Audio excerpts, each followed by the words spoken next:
Word that Anita Vogel is available now in Los Angeles. Anita, we'll come to you with this. Did you feel it at all?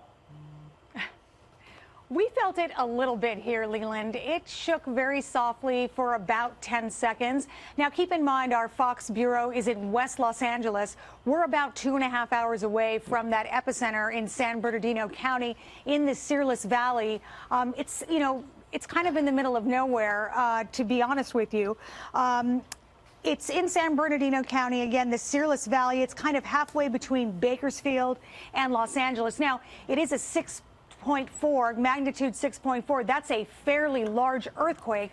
But, of course, being 2.5 hours away, we wouldn't really feel the brunt of that here. Now, we are monitoring the wires to see if there's any reports of damage or any injuries. So far, we haven't heard of anything.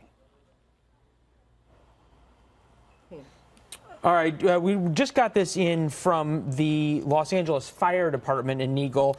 Anita, all 106 fire stations are out conducting a strategic survey of their districts to determine if any damage exists. Once the process is complete, an overall assessment and impact of the city will be made. And this is an important note for people who are watching out in California. This from not only the Los Angeles Fire Department, but the Los Angeles Police Department as well after this earthquake. Please do not call 911 unless there are injuries or dangerous conditions to report. And then they come up with this. Residents are reminded of the potential of aftershocks to drop, cover, and hold on. And they say there's going to be an additional alert issued once earthquake mode is complete. Anita, as you guys have made your initial and cursory phone calls around, any damage reports, anything from LAPD or Los Angeles Fire? Yeah, the good news is, Leland, we're not hearing anything at this point. Again, I want to stress that Los Angeles is quite a bit away from the epicenter of this earthquake. The cities that are going to be feeling the brunt of this are cities closer to the Searles Valley. We're talking about Bakersfield, Lancaster, the Big Bear, California area, Lake Arrowhead.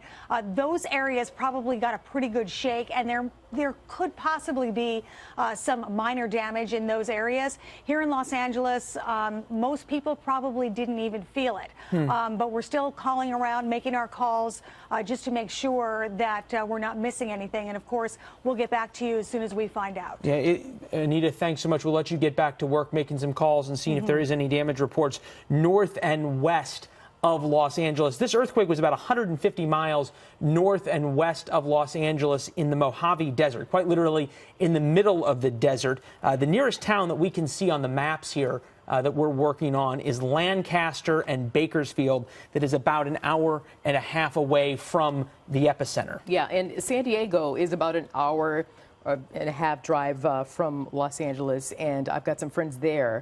I used to live in San Diego and work there at the Fox station, and they're telling me that they, she says, texted me saying it was a good shaker here in San Diego. In fact, if we can, I'm trying to get them on the line to kind of give us an idea of what they felt. We're working on that right now. But, you know, in situations like this, again, it's one thing when you've got folks at work and on the freeways, etc. In this case, folks are probably on the freeway on their way to those areas. Like I said, when it's 11 o'clock in the morning there right now in Los Angeles, just about the time that you get geared up to go to these cookouts. Well, and noteworthy, people aren't in a place they're used to. They're not used to the evacuation plans at a hotel or somewhere else versus being in their offices or their houses when this would have struck. So we're going to continue to work the phones and monitor this. Out in California, as you point out, 11 a.m.